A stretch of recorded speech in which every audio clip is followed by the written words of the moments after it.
Can y'all hear me? Yeah, we hear you. Yeah, check 1 2, check 1 2. So yeah, man. Yes, Sirski. Yes, sir. Yes, sir. So how about them flights, man? What about him? Getting canceled left and right. I can't travel. I can't be a passport, bro. Can't do shit. Well, they're supposed to vote on it tomorrow, so after tomorrow, you should be good, man. So I won't stress about it. So what? I said they're going to vote on it tomorrow evening, so you should be good. Yeah, man. I mean, it can't last forever. Like, we're going on, what, 40 days now? Yep. Yep. But Yep. people are still flying. It's no, they just, it's people not going to work, of course, but people are just, there's no flights just not going. Like, people are still flying. So I'm guessing like the way it is, like you just get like if you're like a if you're like a government worker, like because TSA agents are government workers, right? Mm-hmm. So all that they get back. So once it opens back up, all your money basically goes into a whole all put together, right, in your account. Like I it's did. all Yeah, I did hear that. Yeah, I did hear that. it's kind of I'm not. cool. Yeah, I'm not for sure though. It's not cool that people could not pay the bills, but you know what I mean. Right. Well, give me a second.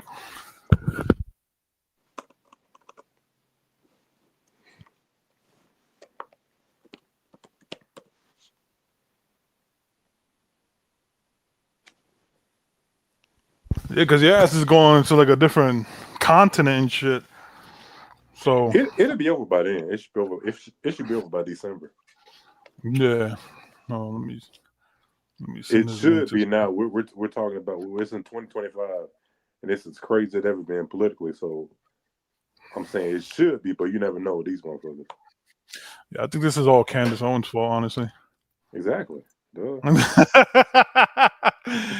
Yeah, she's a what do you call her? A wench? I didn't say you did. I ain't saying none of that today. I'm being chill today. You keep bringing. Yeah, yeah. But hold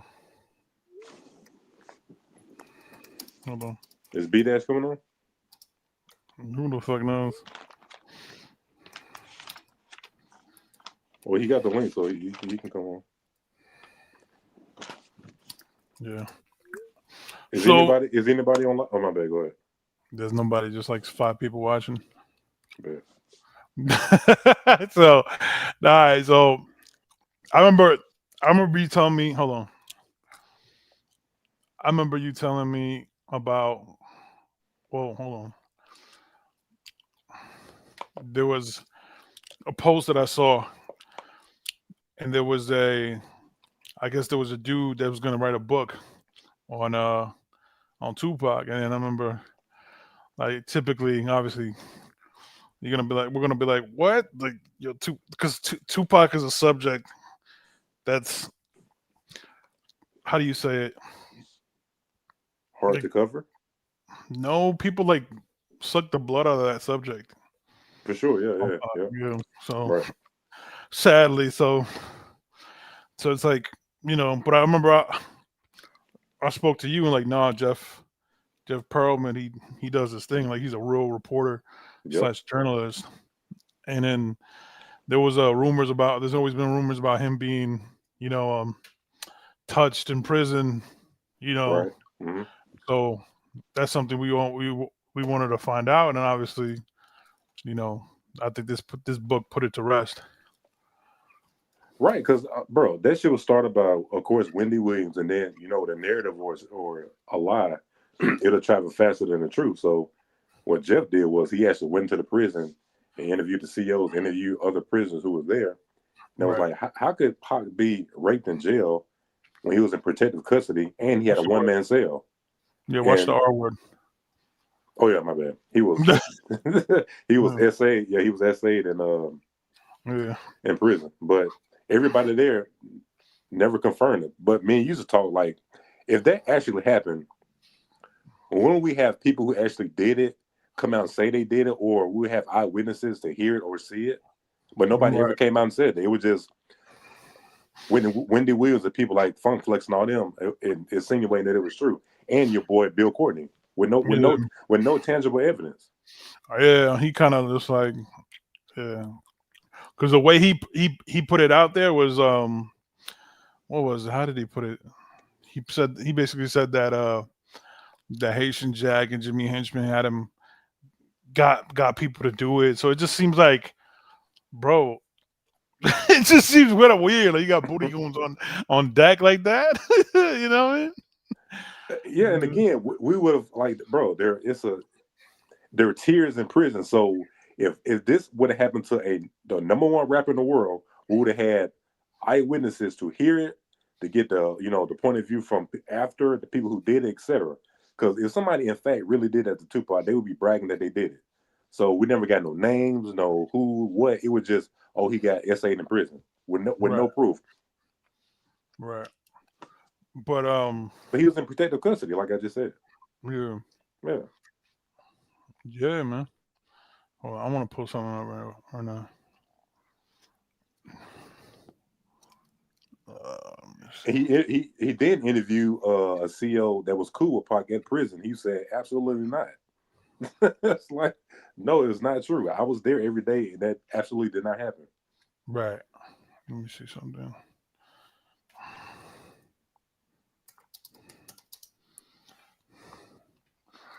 So I have to play this other. So Idi Amin interviewed the author Jeff Pearlman, and there was one clip that was kind of crazy. Oh, let me play it. Let me see if I find it. But like, can you hear it on your end? Even when he was like, Yasmin was talking about this, the number of people asking him for money, asking him for this. Can you buy me a car? Can you buy me a house? Can you get me this? Can you get me that? Like, you disagree? Huh? Wow.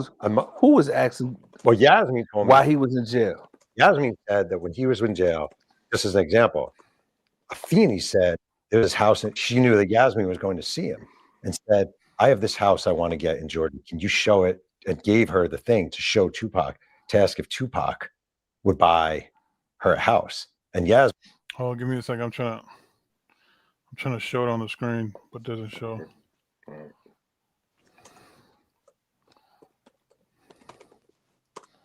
Uh-oh. That's kind of weird. Okay, got it.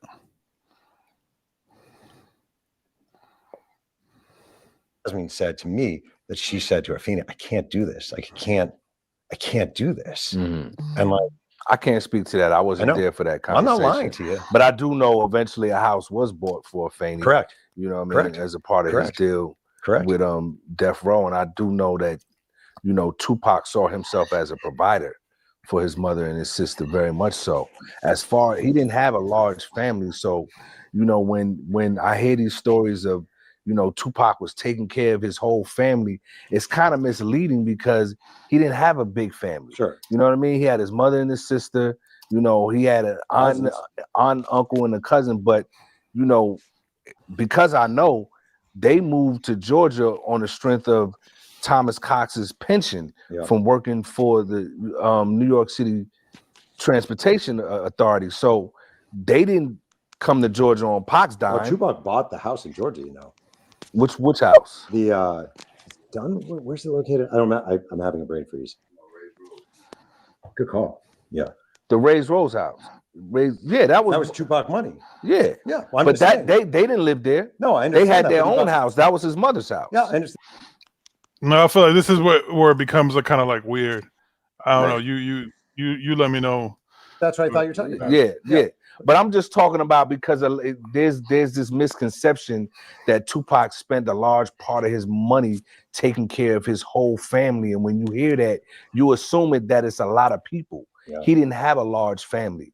You know what I mean? It was literally him, his mother, and his sister that he was mostly financially chose to be responsible for. And everybody else had to figure it out. You know what I mean? You wasn't getting wads of cash from Pac. Yeah. You know what I mean? Especially if you was a grown man. Like I've never seen Pac reach in his pocket and just give any of his cousins money like that. Yeah. Never. Yeah. You know what I mean? Yeah. And for the most part, if they asked for money, it was like $20 or something like that. Or you know what I mean? Can I have $100 at the most? But Pac was very firm with his family as far as his money was concerned. He wasn't, but he was generous too. Sure. You know what I mean? Very So generous. he would buy gifts for people, and you know what I mean. But this wasn't this wasn't a situation where you could just go to Pac and get money. No, I didn't say It's that. basically what Yeah, I'm saying. I You know what I mean? understand. But I know you didn't say that, but in the book several times it's mentioned how he was responsible financially for his whole family, and that's kind of misleading. Because I know, but You want to comment on that? Right. I think Edie is getting mixed up with what Yasmin and his auntie and what the other family members are saying. They're saying that Tupac supported his whole family, not Jeff himself. He's quoting what he was told in interviews. So it's kind of like if Yasmin told Jeff Pearlman, Pac supported his whole family, quotation mark. He's just referencing on what they told him. It's not Jeff's opinion that Tupac did it. He's just writing what he was reported from other family members. So Edie is trying to insinuate that Jeff has an opinion. Oh yeah, I think Tupac took care of his own family. He's not saying that. It's not an opinion. It was just what he was told. It's fairly simple. And Tupac, he himself, let me just send you the clip real quick. Because Tupac said it himself. He said, I'm not thugging for me, I'm thugging for my family. I pay all the bills. I feed my whole family. Wrong or right, I do, and I can't stop. That's what he said. Right. Yo, the comments is crazy. Somebody says, sounds like he went and interviewed a lot of Pac haters, then wrote a book. And then the reply says his aunt, sister, managers, and cousins are all haters? Question mark. Right. Yo, these people, man. Show the video where Tupac says he supported his whole family. He paid all the bills. Just Google it and then play the video. He's sitting down. I'm pretty sure you can find it easily. Let me see. But Tupac himself said he pays all the bills and take care of his whole family. We're not making this up. Yeah, he said it. Yeah, I don't think I'll need it, but I remember reading that in his Vibe article interview. Right. So it just seems like, honestly, it just seems like hold on, I think I pulled it up.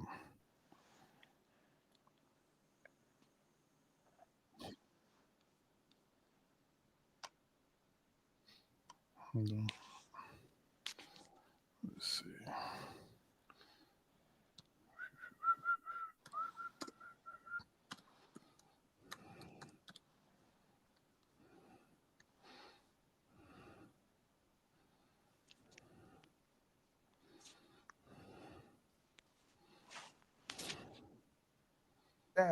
I'm not thugging for me. I'm thugging for my family. I pay all the bills. You know what I'm saying? I feed my whole family. Wrong or right, I do. And I can't stop. You know what I'm saying? And if thugging is going to make me $1 million because it just got me platinum, then that's what I got to do. Those are his words, not Jeff Pearlman's. He literally said it. Yeah. Oh, man. So here's the thing. All right, by the By the way, the book is called "Only God Could Judge Me: The Many Lives of Tupac Shakur." But here's where it becomes silly. I think obviously, I don't think Edie read the book. I think he got a couple highlights from it and just was like, okay, I'm gonna try to challenge him, but it just mails. If it fails, you know, it just fails like completely. It just falls flat. Right, because if you read, at the end, when he talked about that Suge, he called that Jeff book or his journalistic integrity and saying that he said Suge was there every day. Right. Jeff interviewed people who was at the set, and they said first somebody said Suge was there sometimes, but not all the time. And then Layla Rashawn, the actress, she said Suge was there every morning babysitting Tupac. Jeff is not saying in his opinion that Suge was there every day. He's just saying or referencing what people who was on the same set were saying. So it's just based on what the information that he's getting, not his own personal opinion. I think people who don't read the book, they don't see the quotation marks where he's referencing people saying something, not he himself. Right. They think it's an opinion-based book. Yeah, which is not. Right. Okay. So He didn't have a lot of family like that. I know, but I'm not saying he had a million relatives, but he had. I mean, so I know you, and you don't go into detail like in numbers, but when you say, like, again, when you say a whole family, it's misleading but I'm not- because that's it not- makes people say that's a lot of people. Jesus. no, but I didn't Damn, actually poor write Tupac. that. Yeah, so, yeah, he got frustrated because like, yo, this dude, like, he's telling him, I didn't say that. You didn't read that in Right. the book. I know you didn't write it, but it said in the book. He said you didn't write it, but it's in the book. Yeah. I don't- Said what? Yasmin says it a few times. In the Yeah, book. but Yasmin was actually handling his finances. Like Yasmin was out there, hired by him, drove the 3,000 miles too. I know there's some like, I mean, I no, know there's some- it's true. yeah. So She Yasmin was handling his responsible books. for his, and And If it's she's true, not then what's the wrong problem? with what she's saying. I'm just saying it's misleading because there's no details or any context to it. yeah. How was not any context? He's saying that he just said that what Jeff said is true. So if Jeff says what is true, what is the argument? What are you still debating about? Yeah, I can't. That's what I'm saying. That's why I think his idea was like, all right, I'm gonna have him bring him on. At some point, I have to be like, okay, let me catch him. You know, let me throw a jab at him somehow. Well, I think he's trying too hard to nitpick the intricate details of the book. If the biggest nitpick that you have of the book is that Pac literally didn't take care of his whole family, then fine. But Pac said it himself, he did. And then the other thing he nitpicked was Suge not being on set of what was it, Game Related or Gridlock? Which movie? One of those movies. Yeah.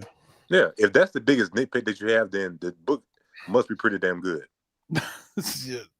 It makes it seem like Pac was responsible. I mean, I'm not trying to be a for jerk. But you said you don't know 25 that. people. If you read the book, I think you'll see there's more. I did read that part though. All right, well, You know what I mean? 400-page book. Yeah, it is a 400-page book, and I was able to go through a lot of it. But I was able. if to there's go another through. part in Did you there read where it or you didn't? He skimmed it. He said I was able to go through it. That means you just skimmed through it. You went by chapter or Google people's names. You didn't read the whole book. Yeah. If you It says- if you don't read the whole book, how can you then ask for context? Right. you know what I mean? Yeah. He was only taking care of his mother and sister. Then I missed that part. Okay. I missed that part. You want to throw down? No, I'm just kidding. I'll get my ass kicked. I just want to, for me, I like to debunk some of the, the hyperboles. I get it. You know what I mean? There's a lot of hyperbole. It's a lot. I'm not saying in the book. hyperbole. A lot about Tupac. There's It's some hyperbole in your book too. give me examples. You talk about him on the Gang Related set and Suge showing up every day with Tupac. Not true at all. Okay, first off, it didn't say every day. It It did. came often. No, it says every day. Were you on again? Yo, hold on. Let me pull it up. Because you hold on. Give me a second. Right. Let me pull up what the book, actual page says. It says, this is a quote: "Knight liked to stop by the set, not always, but often enough to." Can't even read what that says. To remind Tupac he was always watching. Knight usually just stood to the side, observing and menacing with a menacing glare when he arrived. Pope recalled it.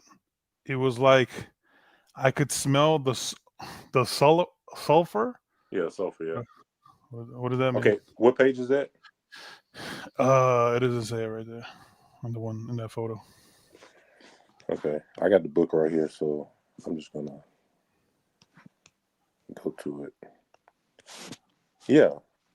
So nobody ever said that Suge was there every day. I don't see. That's why it's important to read the whole book, because if you don't, you're gonna take stuff out of context. Right. Okay, so the page is on 364, so we're gonna read it right here. Right. I'll read it again. Okay, that's what it says. Give me 1 second. Let me find out where he said it at. But before you get to that, somebody says the book is garbage. The book writer should never be allowed to say Tupac's name ever again.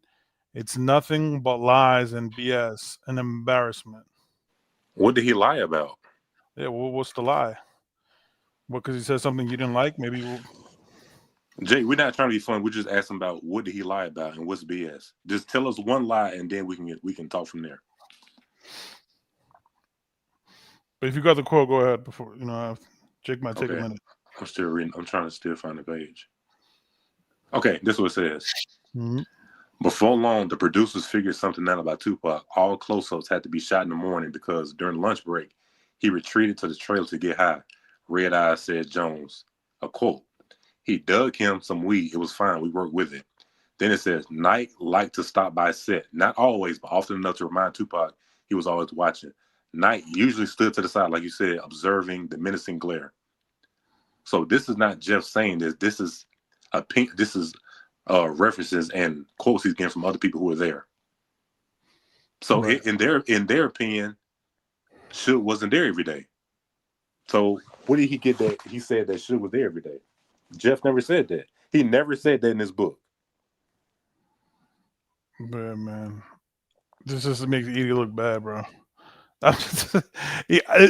Straight up, he wanted to be a smart ass. He think he could call him out and failed. I'm just sorry. I mean, right. This is where you fail at just doing a podcast and being an interviewer. Yeah, the book says it nowhere in the book says it says Suge was there every day, and that's Jeff's opinion. Nowhere does it say that. Now, Layla Rashawn, she said that Suge came every morning babysitting Pac. That's her opinion on the accounts of what she saw. That's all. Because she was there. She was on the movie. Somebody in the comments says, Edie's video says, he should get sued for writing that book. He should get sued for writing that book. Yeah. Those other comments. Okay, I got you. Yeah, it's in the comments. I'm asking, like, Jake, what's a lie in the book? I don't understand what he's saying.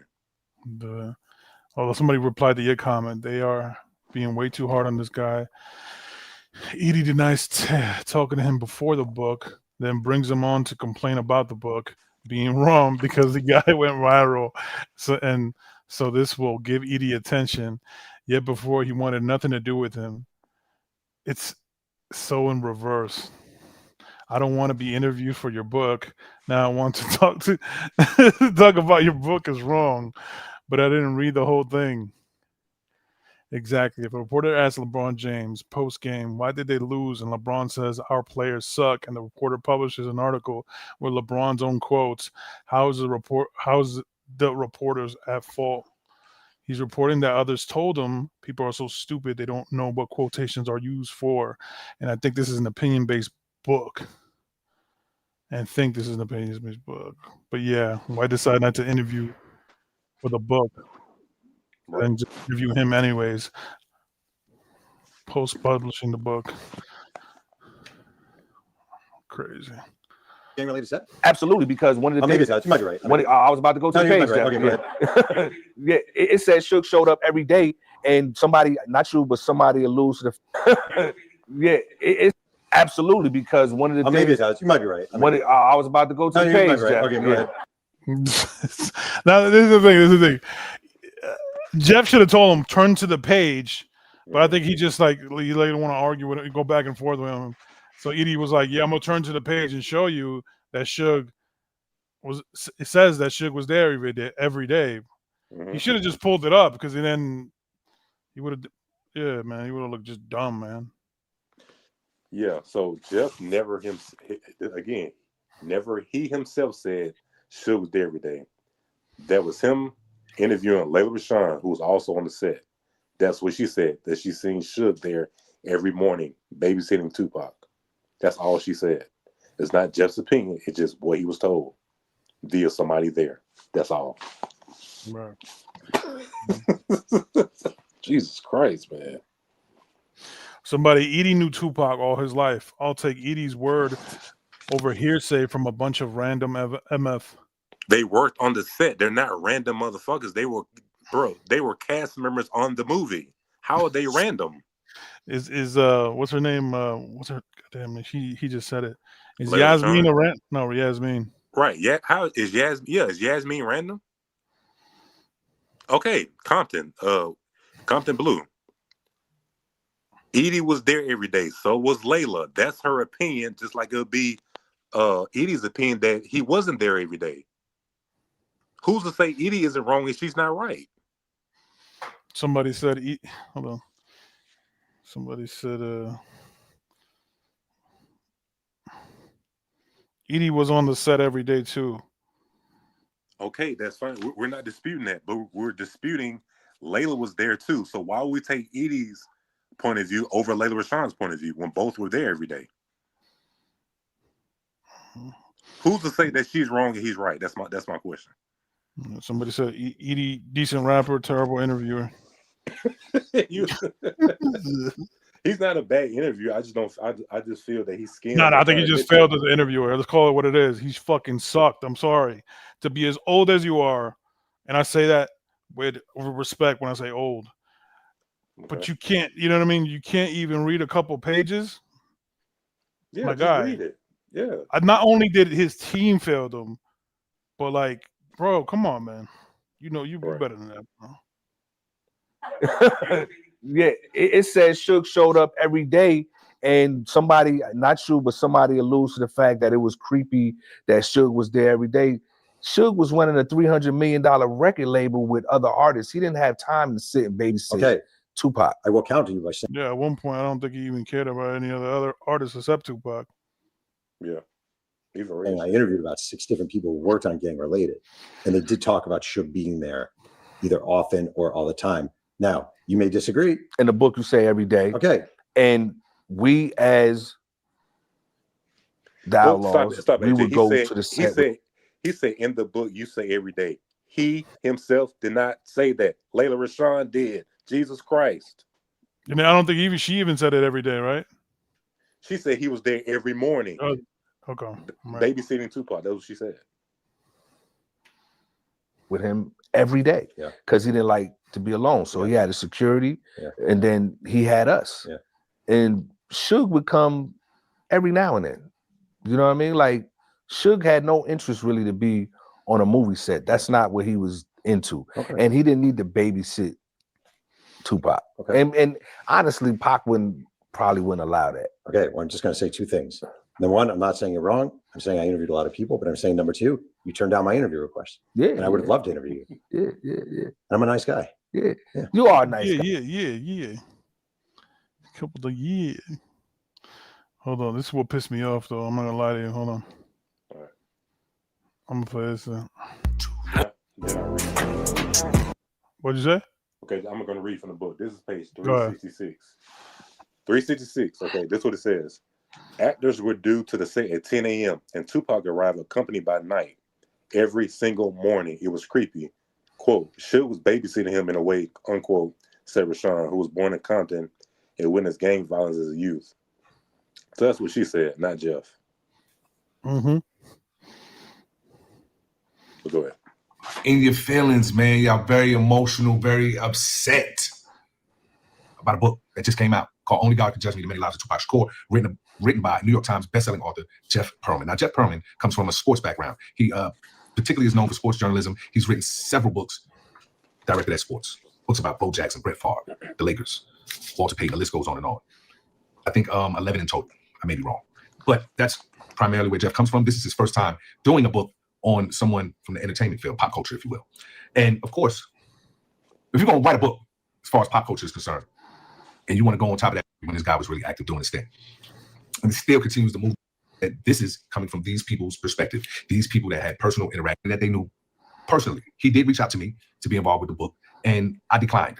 I declined by not really communicating with Jeff because at the time I wasn't really that familiar with his work. And as a rule of thumb, I don't just offer up information for books and novels and tell-all books, so to speak. I like to deal with facts, and sometimes with these kind of books, who knows? Jeff, what does that even mean? I don't even know what that part means. If you love facts, then why would you not give your facts? If you love facts, why would you not interview a book based on facts? Honestly, it just sounds like a cop out. Just because Jeff obviously wasn't paying anybody, but he'll sit down with Vlad because he pays him. Right. Okay. So back it up again and retreat what he said. Okay. Play it again. Let me slow it down too. Hold on.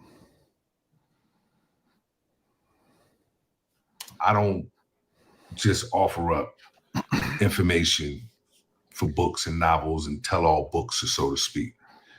I like to deal with facts. And if you like to deal with facts, then that should implore you to interview for the book even more, right? Mm-hmm. How could you ignore a book interview based on Tupac if you love facts? Right. So by your logic, you're always right. So then you should interview the book and get facts. Right. But anyways, go ahead. Sometimes with these kind of books, who knows? Jeff's book, I haven't read it from cover to cover, but what I've read so far, some of it does read like fiction. You know, as far as certain things that taking shots. Yeah. Some of it reads like fiction. That's what he said. Wow. Yeah. You read the whole book. What do you think? I thought it was like I said before. I've been reading Jeff Pearlman books for years now. His books always are very detailed. You know, he always goes into depth. He's just not going to interview Suge Knight. He's going to interview the janitor at K&M, the sound engineer on Tupacalypse Now. He's going to interview the school teacher at his performing arts, school. He's not going to just interview on trash. He's going to get to the bottom of shit. I'm going to interview the person at the practice squad guy on the Cowboys. That's thorough research. That's good journalism. And I thought the book was thorough. Yeah. Somebody hit me up and said it made them cry. Oh yeah, your boy. But I ask again, where is the lie in the book? This person said,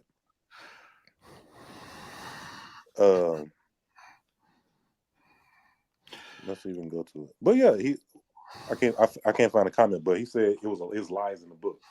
Where did he lie in the book? What's the lie? Well, here's one.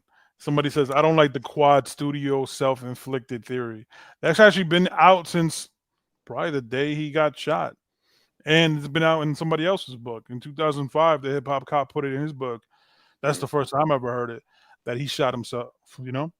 Right. I can't, you know what I mean? It's not, nothing new, honestly. If you talk to any journalist that covered Tupac, they'll say, I thought this was like known already to people. Mm-hmm. So, yeah. That may have been said and may have not been said, and certain scenarios that I had personal, experience with. There's some inconsistencies there. I just got to be honest. It's this. This guy's going in. He said, "Edie, good limo driver, terrible podcaster." Inconsistencies there. I'm not going to pull no punches, and I told this to Jeff, to his face. Marin City shooting, where Tupac, I interviewed a ton of people from the Marin City. Oh, this is a good one. I think. Tupac is holding the gun and he's shaking. His hand is shaking when he's holding the gun. Not true. I was there. Were you there right next to him? I was there, right next to him. At the Marin City. You know what you starting to sound like? What? Like, give me a second. Talk to the people. Hold on.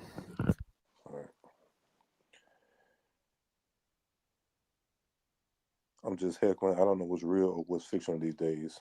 Waters have been muddled for decades. Yeah, that's true. We're not clowning Edie. Well, I'm not. I just think he's fishing for content. Just have something to talk about. Because how could you bring? How could somebody, the author that you talk about now, he reached out to for you to interview, and you said no, just to interview that same said guy after the book is done? That doesn't make any sense. Yeah. Give me a second. I couldn't hear. What happened? No, I was just reading the comment, but go ahead. You good? No, I didn't even. Yeah, hold on. Let me see. I'm gonna invite somebody else on here. Let's be gentlemen, you know. Hey, AG, open the line. If anybody wants to debate, tell them to click the link. They can come on. Oh yeah, that's true. But I'm not accepting any trolls. You got to put your face on there and everything, bro. Like, You know what I mean? Like we're not doing no trolling, and you could just get out with that. Hold on, let me see something. Give me a second. Hold on? How do I find the comments? Okay, here it is. Y'all want to come in and talk about the book? Let's do it. Yo, imagine Spider Loke popped up. It's the Lokester, man. It's the Lokester.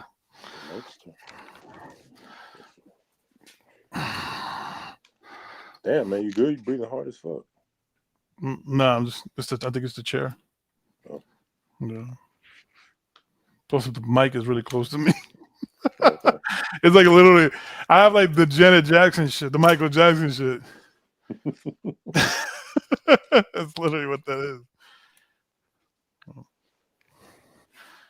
Jeff's already lost credibility, but how, bro? Like, just you can't just like I know you like Pac. Everybody likes Pac, but like, you can't just like like how? Like, give me details. Well, Compton, am I saying your name right? Computabula? I don't even say his name. Just like, yeah.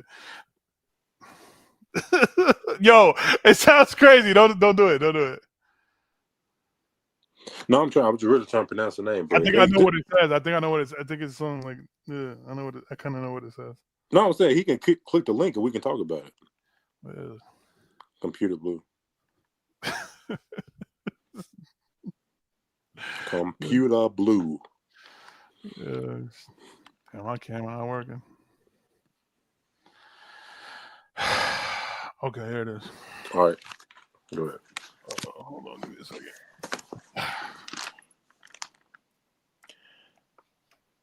First, he said Tupac wasn't about that life. Then he said Tupac couldn't shoot. All bullshit. Y'all can hear me? Yeah, I can hear you now. Oh, all right, cool. All right.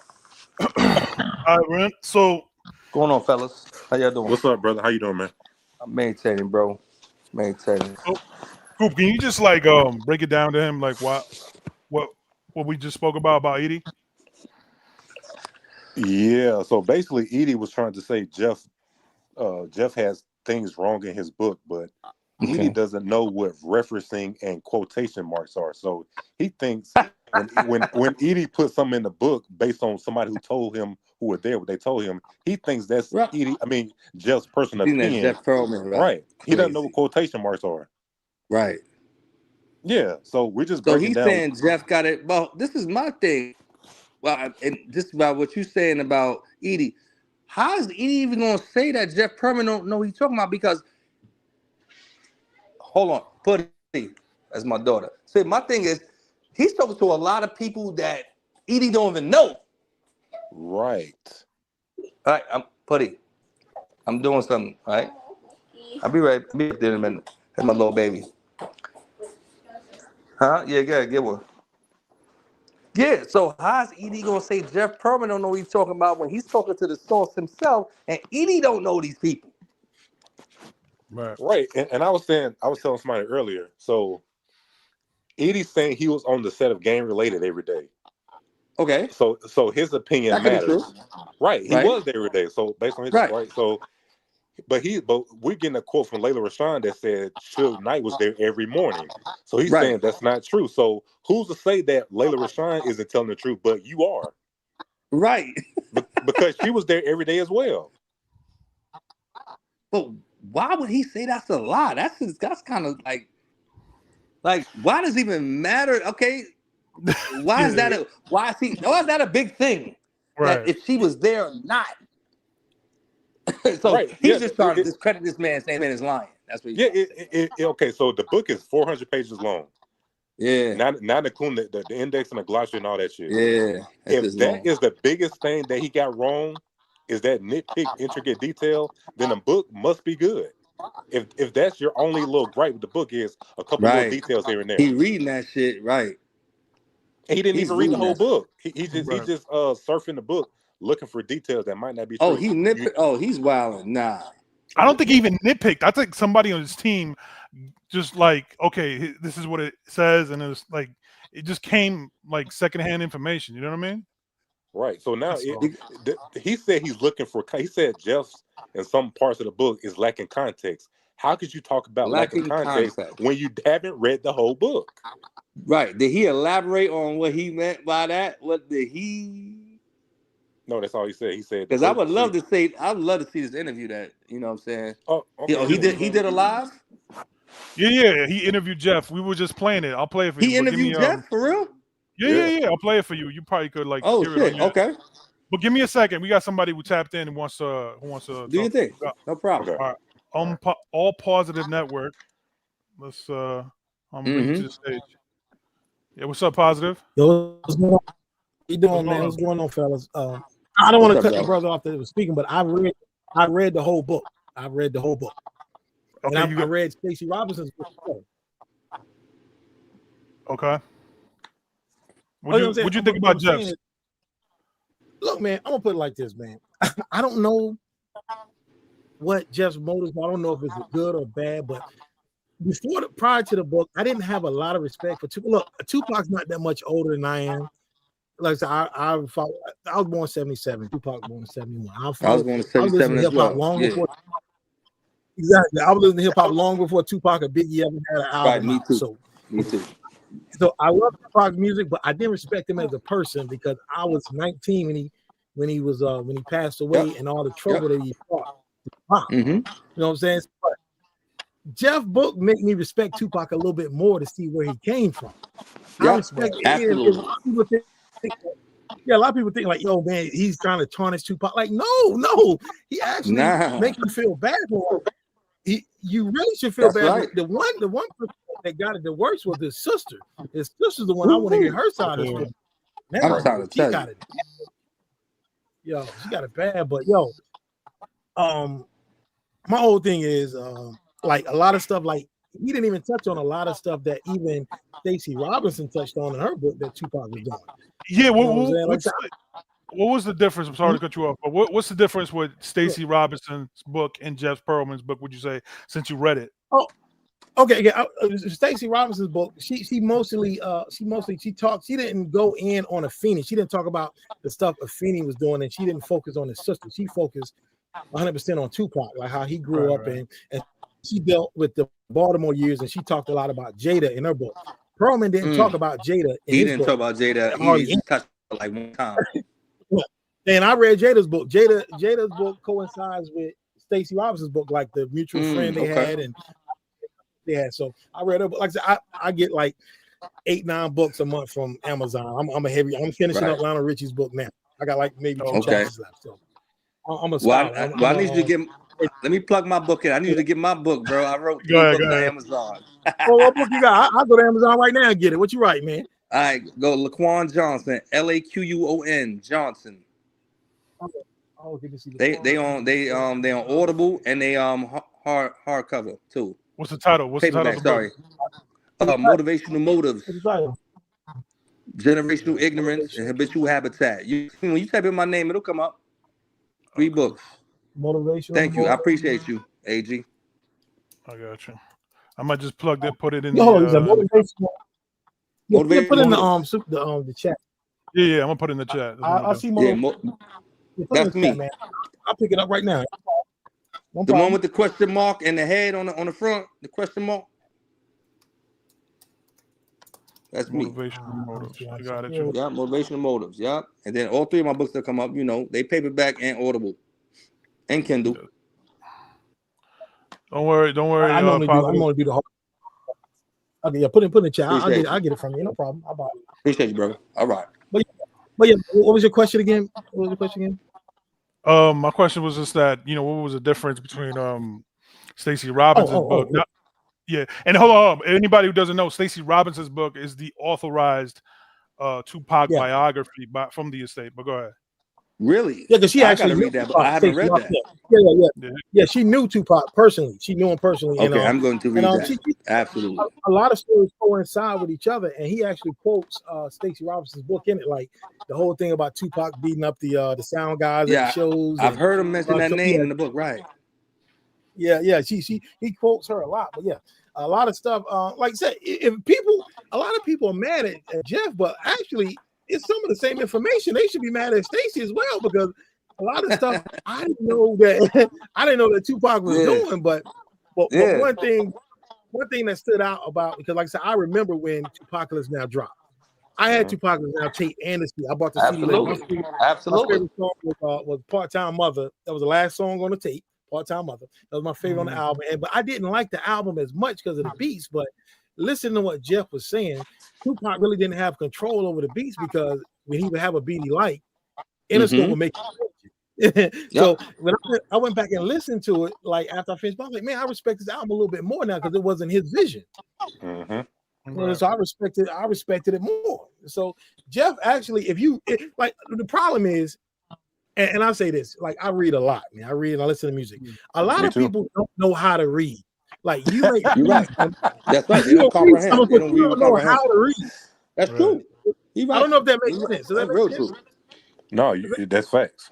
That's a lot of people. Real. That's a fact. They just read this stuff and they don't understand that Jeff is not saying anything in his book. Everything he's saying is what other people are saying. That was Tupac. That's what I've been saying. That's not him saying it. That's Tupac's friend is saying it. Yeah. But go ahead. You want to say something positive? Oh, no, go ahead. Laquan, you said something. You texted me earlier. You said that the book made you cry. Yeah, that shit almost brought a tear to my eye because I didn't. Well, I knew about Pac. See, I never read Stacey book, so I just knew about Pac of what I knew on TV and how he, his antics and how he was. But I'm like, this man was in desperation every day. Yep. Right. And I couldn't imagine living in desperation every day, bro. And I'm like, yo, this is amazing. And like y'all all are saying, this is coming from third-party sources. And this ain't Jeff telling you this shit. This is people that knew him firsthand. Yep. Like, yo, this is what he was living. Now, we talk to somebody from high school. We talk to people like, when he was, and when he go to Oakland and people from Baltimore, like, this shit is all coinciding with one another. Right. It's all together. Like, this is the truth. Mm-hmm. Yeah, man. It's a very heartfelt, memoir. Right. Cool. If you don't mind, because I know you already read the book and positive. I wanna know y'all, both of y'all, Laquan, I want to know your opinions. There's a part in there that with the woman, I have to watch my language, that I guess Pac kind of forced her to do something. Like this, there was a woman with a claim. Yeah, I read that, and the thing about that, Jeff is only saying what he discovered. He said, I discovered this case. He's not saying he believed it. Even he came out and said, like, I don't know if this is true, but there is a report out there on it. Now, this is what my problem with Tupac was. My problem with Tupac is you made it as a rapper, successful rapper. You went to prison, you got out. And I don't think you did anything in the prison when you went to prison for. You got out, you got signed a multi-million-dollar contract, so it means you made it. Why would you join a gang in your 20s? You made it. That was my problem. That's besides why. I think Tupac was the instigator. He started trouble, but I don't think Tupac was a sexual predator. I never will believe that.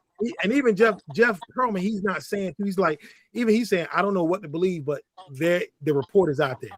I don't believe he was a sexual predator. I think Tupac was a lot of things, a troublemaker. I want to be this and that, but I don't believe he was a sexual predator. That's one thing I will, to the day I die, I will always say. I don't. Not at all. Sexual predators like Tony Ayala. I'm a boxing guy. Tony Ayala, who did 15 years for that, got out and then kept committing it. A guy like Mystical, who did 7 years, got out and kept doing it. Yeah. They have a pattern. They can't stop. Tupac, it's a mental illness. Doing that. Now we can so the first one, the one that Jeff did, all he did was report the police report. A real police report exists. So a real police report, right? Yeah. Just because you bring up a lone police report, something that you can look up, right?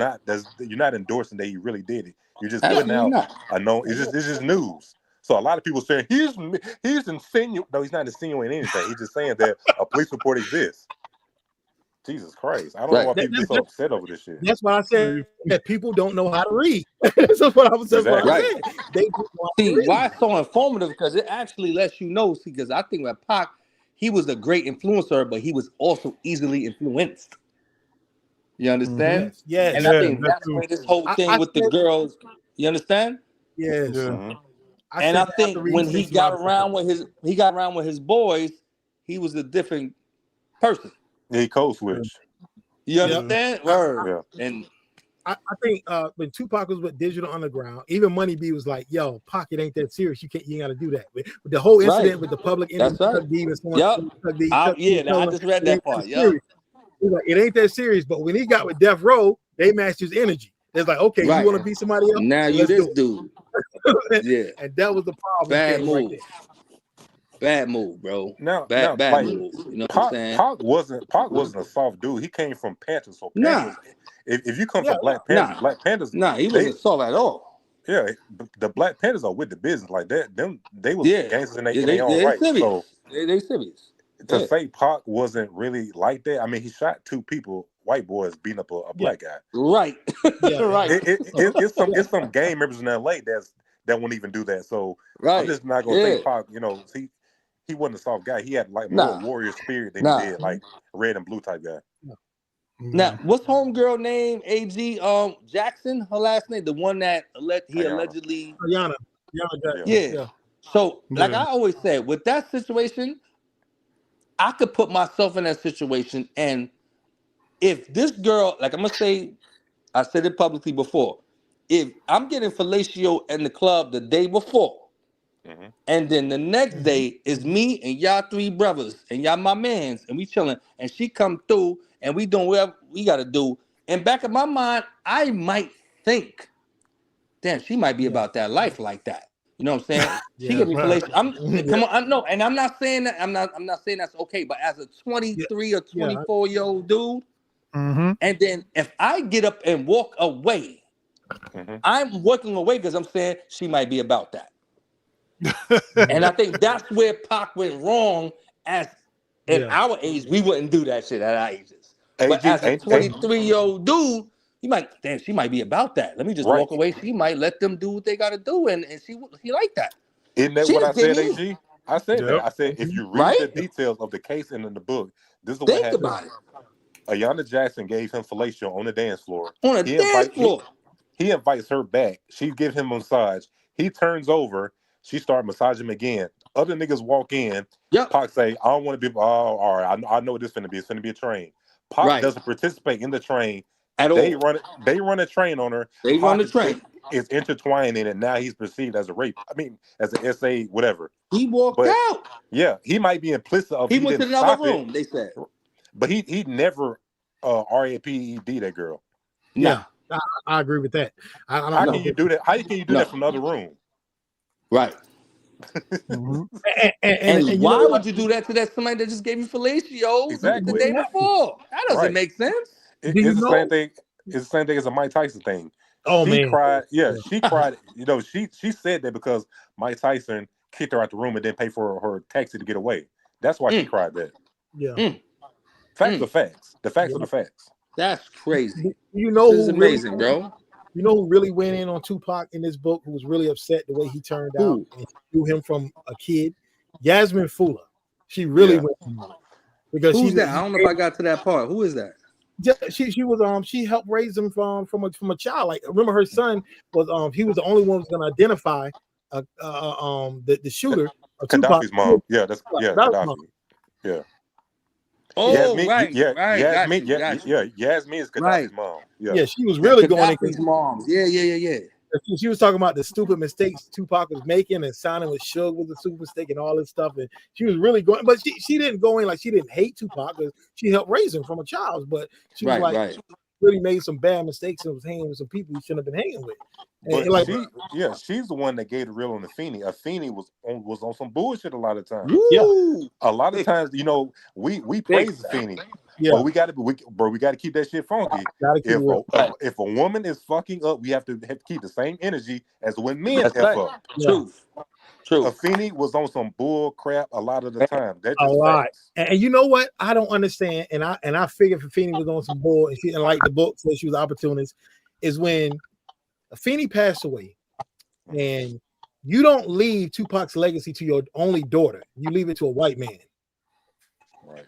He's in control of this. I don't have a problem with white people, but he's talking about who did she leave it to? I think it was the guy that signed Tupac. Tom Wally. Yeah, really? Right. Yeah, he controls the state. That's crazy.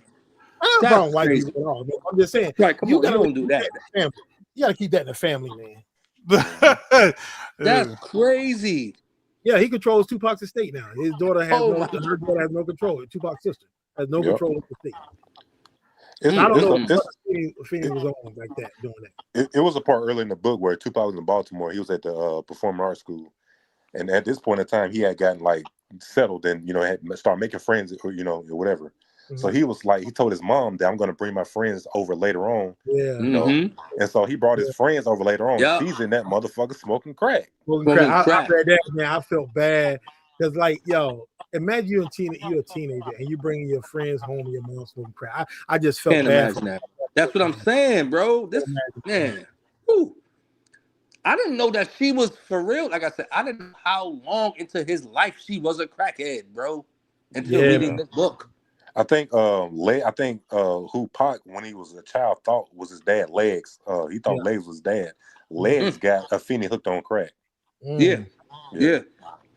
Crazy, bro. Man. Yeah, man. And I'm glad. And here's to the Tupac fans that hate Jeff. Jeff actually did y'all a favor. And I like Tupac, but he did him a favor talking about prison. People talking about Tupac was assaulted in prison, sexual assault or whatever. But Jeff basically cleared it up. He interviewed the guys in prison. It's basically like there's no way it could happen the way he was located. It's like it's just really possible. Right. He was in protective custody. Yeah, he was in protective custody. It's like there's no way it would happen. Pac can't be in GP. He can't be in general population. Come on. Right. So Jeff did y'all a favor. All the Tupac fans that hate this man, he did y'all a favor that no one can ever say that after reading it. And I was telling AG, if that in fact did happen, wouldn't we have more information on who it was, where, when? Right. Yes. It would just Tupac got SA. Okay. You have any more details, any more context? Anything else happen? But even the CEO, one of the CEOs that he was cool with said, no, that never happened. Yeah. Right. And what I did know, go ahead. Now on my thing, I was gonna say, and on top of that, let's say that did happen. If 4 dudes jump on him, what the fuck he gonna do? Yeah. Mm-hmm. And then like he asked for this shit. Like, come on, this is jail we talking about. And then like he walking outside and he, you know what I'm saying, whistled at the guy and all that. No, 4 dudes jump on you. What the fuck you gonna do? You gonna fight for your life, and that's it. And so you can do. I did not know Tupac was cool in prison with one of Yusuf Hawkins' killers, man. I did not know that. That comes up. I didn't know that. I gotta get to this. Yo, like they was like their cells was near each other, and like they used to talk every day. I'm like, that's crazy. They were tight. They were tight.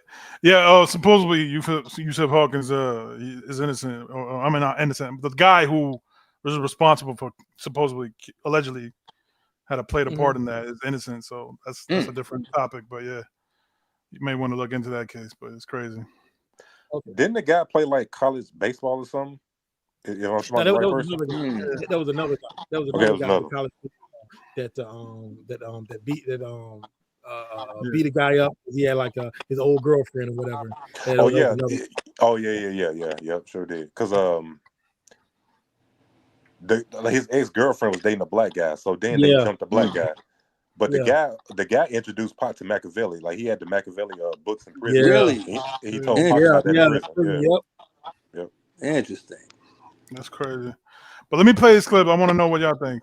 All right, go ahead. Okay, cool. Let me see. Is it this one? Pac never touched Dimitri tripping. Absolutely, never touched the gun that day.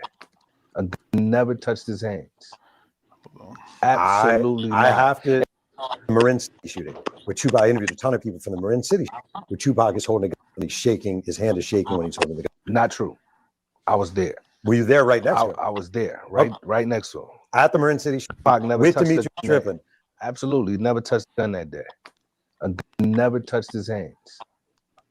Absolutely I not. have to. And there was another thing that was inaccurate. Okay. Since we're talking about Marin, that we showed up with bodyguards. We absolutely didn't. Okay, wait, time out. No security. Pac couldn't afford security. You know at that Demetrius time. Strickland, right? I'm on the gang-related set and Suge showing up every day with Tupac. Not true at all. Okay, first off, it didn't say every day. It did. It came often. No, it says every day. Were you on the gang-related set? Absolutely, because one of the Maybe things. it does. You might be right. I was about to go to No, the you might page. be right. Jeff. Okay, go ahead. Yeah, it says Suge showed up every day, and somebody, not you, but somebody alludes to the fact that it was creepy that Suge was there every day. Suge was running a $300 million record label with other artists. He didn't have time to sit and babysit. Okay. That was one of the reasons why I wanted to. So that was sort of like Edie's way of kind of like poking Jeff's book, you know, but and trying to say Jeff lying. Yeah. Wait, right. Right. That's the book is 400 pages long, and you say the book has a lot of fiction in it because you want to nitpick and say Suge wasn't on the game-related set every day. That's what right. that's all you have. Like, Jesus Christ, man. That's you know what? crazy. You know what, the UNLV story shocked me about the UNLV team doing their pro Pac. Oh, which one? Right before the Titans, I think it was like a day before. The UNLV team, I think it was the football team, they approached Pac because they saw him and they pulled guns on him. And Tupac screamed on him. It was a bunch of teenagers. It was a Long Beach, the same school Snoop went to, high school, Long Beach. Yeah, no, it was like a day before, a couple days before a week before the Tyson fight, right? Yeah, it was a high school team. Yeah, high school, I thought it was kind of okay. But the high school team approached me like they had pulled guns on some kids. I'm like, that's crazy, man. Mm-hmm. Now my question is for y'all that read because I'm probably like maybe halfway or something, maybe a little more. At the end of the book, or the end of his life, does he speak to any of the former outlaws, Napoleon, Castro, or Edie? Or AG, did you ask him, did he try to reach out to them during his interviews? Because why? When he speaks to them. I didn't ask that's probably why Edie is mad, probably. No, I think in this video, I played it earlier. Now he said, let me without even like misquoting him, let me just He needs content. Yeah. That many people. He needs money. Then you have to accept the fact that this is coming from these people's perspective, these people that had personal interactions with Tupac Shakur. Jeff is not just going and interviewing the average fan or the average hater. He's going to interview people that knew Pac from different stages in his life. If you believe that he interviewed this 600 and something people. And as a journalist, you have to do your research. So, again, these is those people's opinion and perspective of somebody that they knew personally. He did reach out to me to be involved with the book, and I declined. I declined by not really communicating with Jeff because at the time I wasn't really that familiar with his work. And as a rule of thumb, I don't just offer up information for books and novels and tell-all books, so to speak. I like to deal with facts. So to me, it just sounds like a cop-out, you know, because he wanted to get paid. That was my answer. Got it. Yeah, because he'll sit down with Vlad, and Vlad pays everybody that sits in his chair. So, True. That's crazy. That's crazy. So he did receive. My thing is, that's my thing. If you reached out to me and I say no, I can't say what you say in the book is a lie because I could have added my 2 cents, my facts to the book.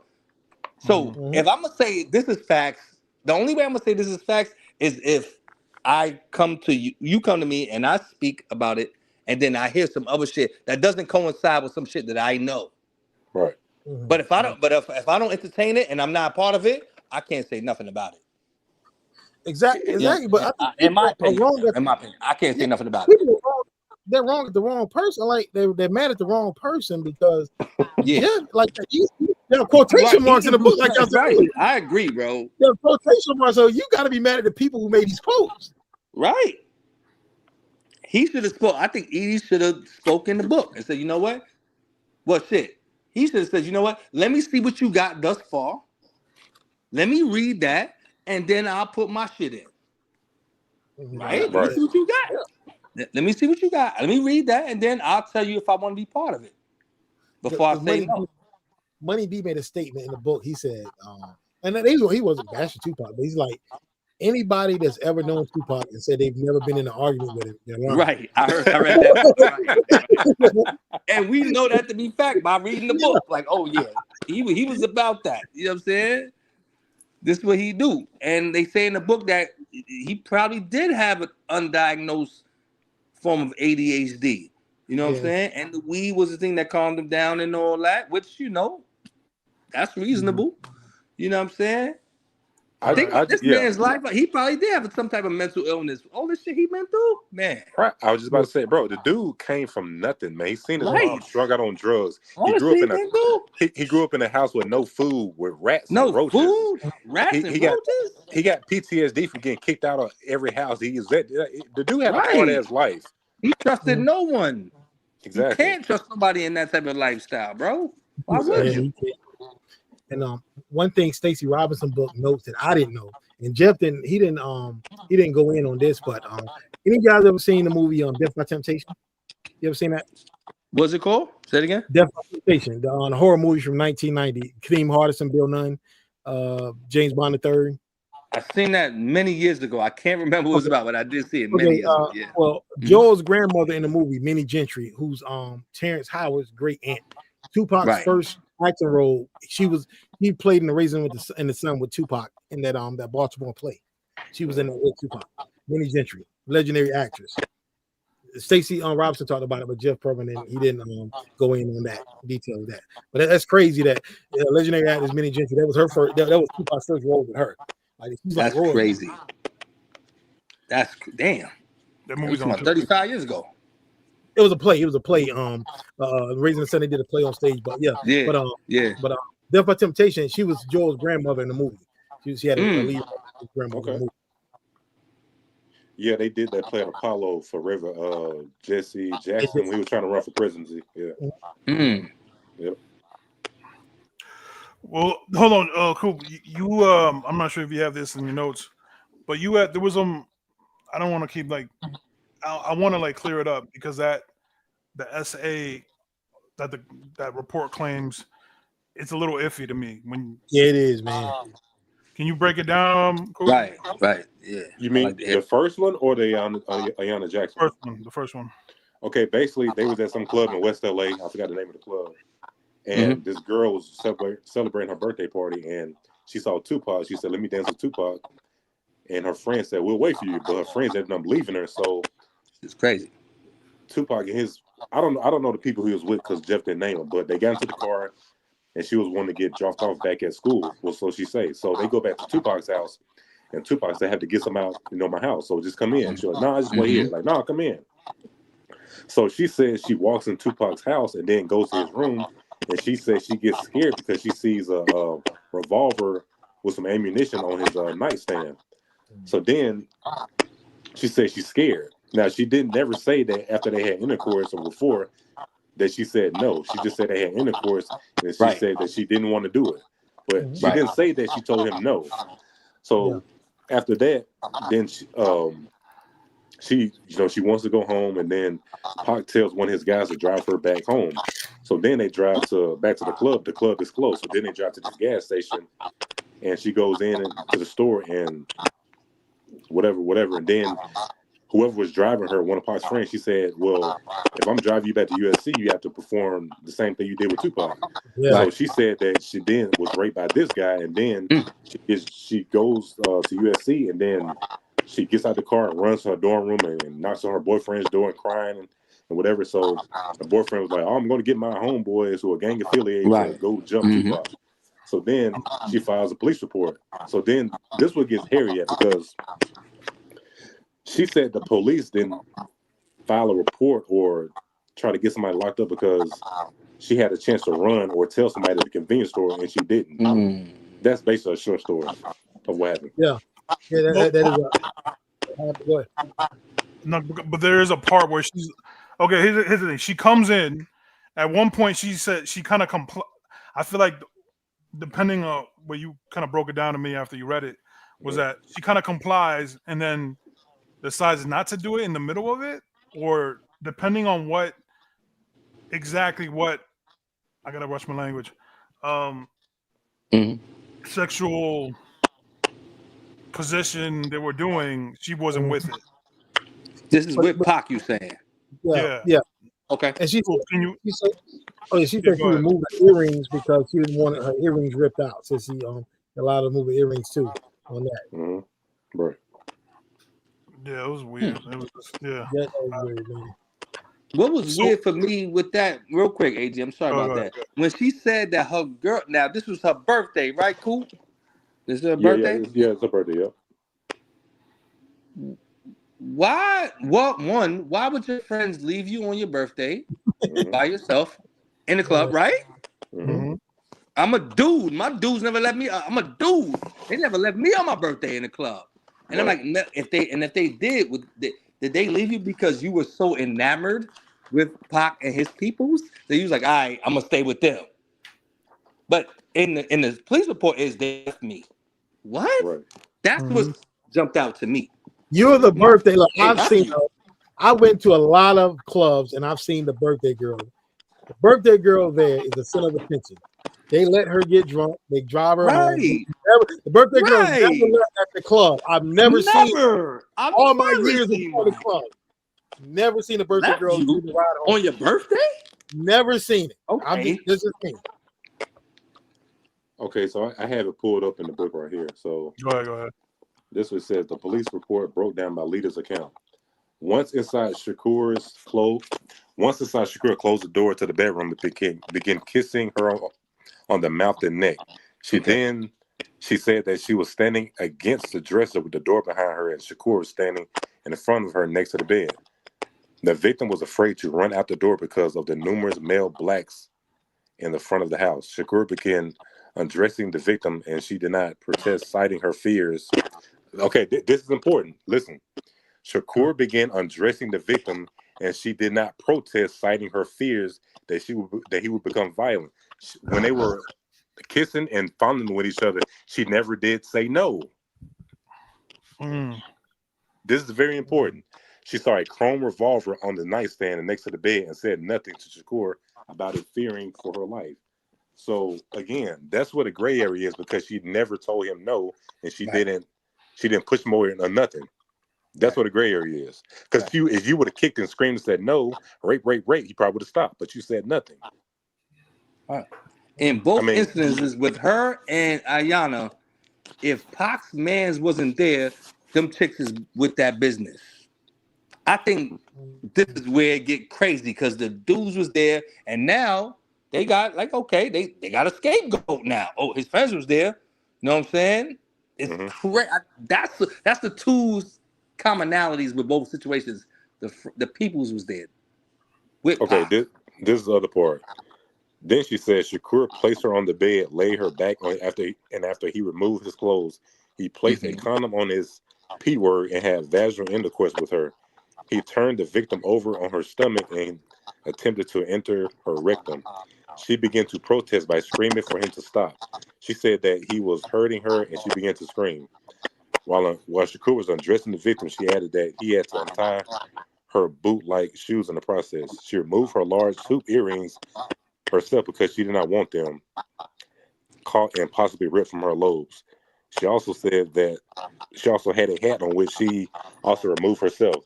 The victim said that the television was on in the bedroom, but was not on very loud. No one came to her assistance when she screamed. So I guess when she screamed and stopped, that Pac, he stopped, and then she got her clothes on, then she left. But the consensual sex beforehand, she didn't say stop because it was consensual. Because she didn't say no. Or what Pac thought was consensual. Let me get that right. Yeah. Right. That man. Woo. So it's very, So if anybody wants to read this is on page 257, 258, and 258. Yeah. I think Pac, he just put himself in a peculiar situation by, like I said, when you young and you got your boys around and all that, it makes it crazy. Serious. And now she got something to use. Because if it's just you and her, I don't think either one of these women come out and say that Pac raped her. Yeah. Right. At all. But she knew. We got these dudes here. Okay, I could say they did this. But of course, we're going to implicate Tupac. What do you think about the guys? Jeff reached out to the guys that were there, and none of them wanted to talk about the situation. At the first incident or the second one? The first one. Really? Yeah. That's interesting right there. Of course, they don't want to be involved in that. I mean, if you were never charged and then right, the police thought involved in that shit. Yeah, why would they say something now? Right, why would they say something now? Like, no, I'll be involved in that shit. Because they know exactly what happened, whether it was true, false, or indifferent. They know exactly what happened. Now, I'm pretty sure everybody on this panel, we sympathize with women who have been taken advantage of in that manner. Absolutely. But once you read the details on what happened, like, okay, I get it now. I get it. Right. It sounds like you know what it's open and shut. Like, I'm like, hey, did you read about the Easy Mo B? What he said, like how he avoided that Yana Jackson? Yeah, that was crazy. That was on page. I got the book in front of me right now. That's on page. Can you speak about that? Yeah, because I ain't read that part yet. Yeah. He's talking about like he was supposed to be in a room with them that night when the Ayanna Jackson thing happened, but he said he didn't want to pay $50 because $50 back in 90 was a lot of money. Well, it's like triple. It's like $100 some for parking, right? Right, that's a lot of money. Back there. He didn't want to pay that $50 for parking, so him and the two guys that was with him, it's like, nah, we good. So by the time, like, they said, I think they said it got the car, whatever, and it was there, and the chick, Ayanna Jackson, cops came over to them, pointing to them. She's like, "Is this one?" And she said, and she's like, "No, they weren't." She's like, she could have easily said they were involved too. That's right. She could easily said that. If they had paid the $50 park and went up to the suite, they would have definitely been involved because they were in the suite. Same time as they occurred. Yeah, absolutely. Absolutely. I mean, my thing is, see, I don't know with Ayanna Jackson's situation. Did they did the rape kit where she was sorry about that. She was essayed. Mm-hmm. Okay. I don't know if they did. Wait. I don't know if they did. That's what I'm saying. I never knew that. That didn't come out in the Vlad interview. I didn't catch that. So according to what I heard, was basically that by the time she went to the police, she already took a shower. So all that DNA. Ayanna. No. Oh no. Oh, you talking about the first girl? Yeah, we know that. Yeah, she already took a shower. You already know that. Yeah, I don't know about Ayanna. That's some details. Crazy. That's amazing. But I mean, like I said, I'm gonna say it again, bro. Girl gave fellatio in the club the night before. I mean, that's just. I mean, like homeboy, you're positive. Like I said, we from the same era. Said he said, well, that's crazy now. But so back then, they said on the dance floor too, in front of everybody. In the middle of the dance floor. Yeah. Right? I've never seen that in all my decades of club. I've never seen that. Me neither. Wait, hold on. So y'all saying to me, y'all never got head on the dance floor? No. What? I've never even seen it. You probably have that would be in one of my 3 books. That would be in one of my 3 books. Like that. You crazy? I'd be in the book. Easy. That's in the book, bro. Like, yeah, that's monumental. You know how many people was in the club and saw that at the time? Like what? Hundreds of people watching a chick do this on a dance floor. Man. That is crazy. What? That means you know a chick is about it. She's doing that. And that's what I'm saying. As a 23, 24-year-old dude, she's coming in. Your man's is in the spot with you. Come on. You're gonna be like, yo, you know what? She's probably about that life. All right, let me just leave out here. Let them get off and all that. That's what a young dude would think. I just thought about something, man. Yeah, I'm glad you brought that up. Look, I remember. Think about it. I was in Fort Lee. I was stationed in Fort Lee, and me and my old boy. I was in his room. We had a hotel room for the weekend, but I was in his room, and I was looking at the fight, and the chick came over, and I can tell you the exact fight I was looking at. It was Rick Frazier. It was the undercard. Rick Frazier versus David Reed, and the main event was Simon Brown. That was in 98. So the chick comes over. I was looking at the fight, and she starts, giving fellatio with me in there. Right. So Which I'm is like, crazy. I get up and leave. So I get up. I didn't even finish with all the fight. I got up and leave. So my man asked me next day, he's like, "Yo, like, why you leaving?" I'm like, "Nah, I mean, I like, dude, I ain't got no parts." And I'm young back then. I'm like 20 years old. I don't want no parts of that, yo. I'm out. I'm out, man. I'm out. So she that does it in the club with 200 bystanders that she doesn't know at all. Come on, bro. That's crazy. What you gonna think? I'm automatically gonna think she's about that life. Mm-hmm. I'm not saying I'm gonna egg it on, but she was doing. She know my man's is here. She walked in the door. I'm gonna get up and leave. Like, yo, okay, maybe she about that. I don't know. The shit is odd to me, bro. Very odd. It is very good. Very odd. Yeah. But yeah, man. Damn. What else can we break down? Coop, any ideas? Oh yeah, man. I think that's all. They said the first album that Tupac actually was pleased with was the Me Against the World, even though he was in prison. But he said that was the first album that showed his vision, and they let that album be about him, like, because the album and the Tupac is down, even the Thug Life, I thought Thug Life was dope. But a lot of people, it kind of, still on the radar. But he said the first two albums that the label really didn't let him do what he wanted to do with it. But he said Me Against the World, and most people will agree that Me Against the World is his best album. I think that's the consensus. I go back and forth. Like some days, I like All Eyes on Me. Some days Machiavelli. Some days Me Against the World. Like all three is dope to me. I think Machiavelli was. I think that was the most poignant one. That Machiavelli album is woo. Man. But back to that Thug Life album, bro. That Thug Life album had like two of my favorite songs, like "Bury Me a G" and "Straight Ballin'." Yeah, man. I love "Bury Me a G," man. Yeah, I like that. That's an underrated album, man.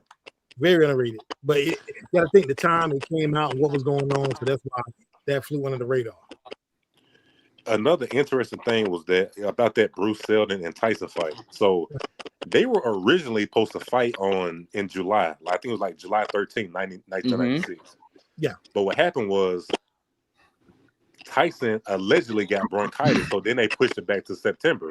So if they would originally fought in July, Pac would have never went because he was filming the movie. He wouldn't be able to go. Wow. So essentially, if Tyson never gets bronchitis, Tupac would still be alive. I thought it was interesting. Crazy. Man, that's a good point, Coop.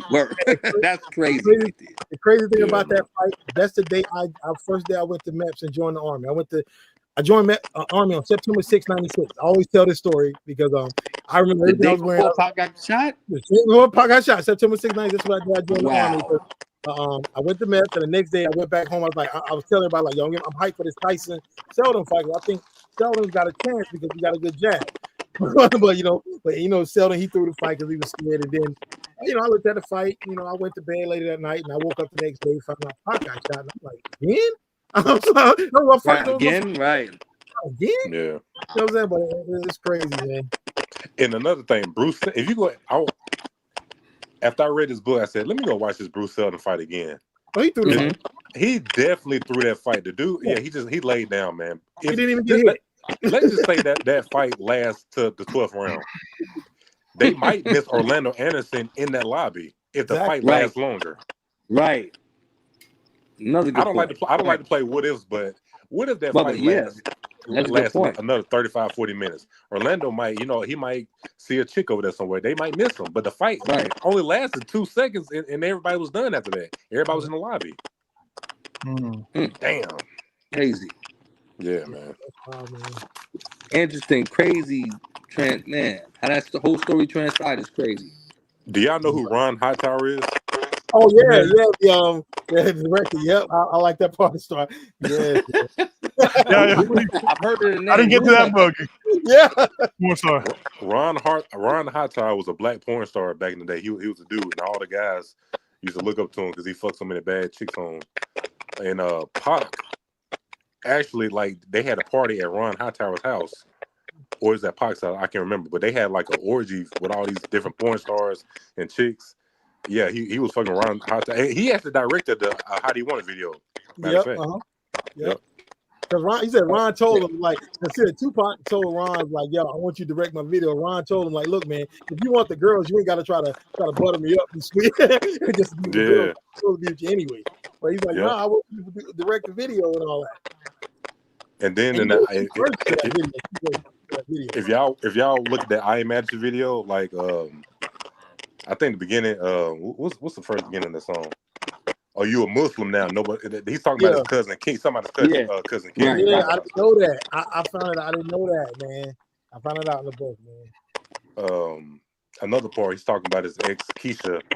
He said, even though we separated, I told you, wait, again, nobody, my love will not be. He talking about Keisha, his ex-wife. Man, yeah. Even Stacey Robinson, but I think Pac did that. I think Pac used it while he was in, like, you know, Joe Pro was basically saying that, yo, he murdered him. Yeah, that's true. Yeah, that's true. As soon as he got out, he divorced him. He got divorced, and he did it. Yeah. Yeah. What else you got, AG? I think that's about it. I can't think of anything else. But yeah, this was a good stream. I appreciate Positive the donation. Oh yeah, and I just bought your book, man. Your Quan. I just appreciate you, brother. I appreciate you for that. Appreciate your support. Word up. But yeah, I think this was a good stream. Hopefully, we could do it again. Absolutely. Yeah. Yeah, let's do it tomorrow. We